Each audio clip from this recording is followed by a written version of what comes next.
যারা আহত তাদের একেবারে সম্পূর্ণ সুস্থ না হওয়া পর্যন্ত তাদের চিকিৎসার ব্যয়ভার বাংলাদেশ সরকার বহন করবে। এবং যদি বিশেষজ্ঞরা মতামত দেন, আমরা অসুস্থ যে কোনো পেশেন্টকে বিদেশে পাঠাতেও আমরা সম্মত আছি। আর আমি আপনাদের মাধ্যমে বিভিন্ন এনজিও, মানবিক সেবা স্বাস্থ্যের সাথে যারা জড়িত তাদের আহ্বান জানাই, আপনারা আহতদের পাশে দাঁড়ান। এবং আসনা ফাউন্ডেশনের সম্মানিত চেয়ারম্যান শেখ আহমদুল্লাহ সাহেব ইতিমধ্যে আহতদের মাঝে 5 কোটি টাকা বিতরণ করেছেন এবং আরও 5 কোটি টাকা ওদের পাইপলাইনে আছে। আজকেও এখানে যারা আছে প্রায় 30 জনের মতো, আমরা তাদেরকেও আর্থিক সহায়তা করব।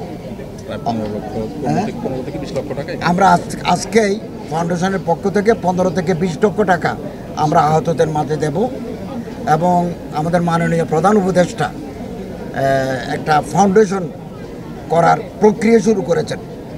ওখানেই আমাদের ডাটা থাকবে, কারা আহত, কারা নিহত, যারা শহীদ হয়েছেন তাদের পারিবারিক সহায়তা, তাদের লেখাপড়া এই ফাউন্ডেশনের মাধ্যমে হবে।